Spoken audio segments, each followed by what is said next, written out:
শোণিতপুৰ জিলা আৰক্ষী অধীক্ষকৰ কাৰ্যালয়ৰ অধীনস্থ ঢেকিয়াজুলি আৰক্ষীৰ বৃহৎ সফলতা।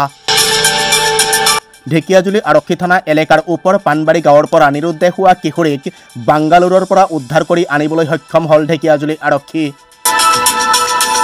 উল্লেখ্য যে যোৱা 19 জুন 2025 তাৰিখে ঢেকিয়াজুলি আৰক্ষী থানা এলেকাৰ ওপৰ পানবাৰী গাঁৱৰ পৰা এগৰাকী কিশোৰী নিৰুদ্দেশ হৈছিল।